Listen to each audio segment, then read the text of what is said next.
I'm an architect who loves what I do. My name is Barry Burkus, and I'm sitting in the studio in Santa Barbara after enjoying a walk to the office this morning, looking at nature. I stopped in our garden and found this wonderful succulent, a succulent that looked like a village and something that I could make into a building. And many times as I walk or ride my bike, I look at the nature around me and think about what can I do with that to make something beautiful for people to enjoy. I wrote a book once called Walking with the Eye, Architects, Artists, Parallels and Connections, the ability to really make things from what we see. So I took this and I said, what happens if this becomes a series of cups that support people, that becomes a vertical village that we can live in? What kind of building would that really be?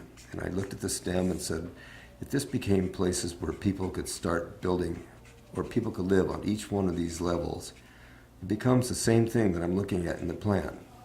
And it is a village, but it's an organic village, and it's a place where people would enjoy living with nature. And the color of this plant is also something that was capturing me as I watched it and looked at it in the garden. It's going to go back to the garden. Being a succulent, it can be replaced and replanted. But it is a form that, in my mind, is something that would be wonderful to live in. And that's part of being an architect, continuing to exercise the mind and look at places to live and places to work and places that would become wonderful pieces of architecture based on what we see as we walk in the nature of place.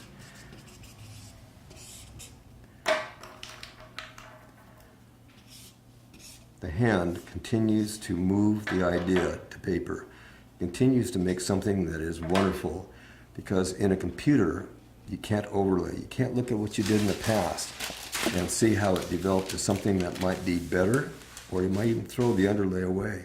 But it's something that architects always should look at. Look at the past, look what you've done, see how it starts developing into new ideas, see how the shadow forms start working in the shape and making the elements really become powerful pieces of architecture.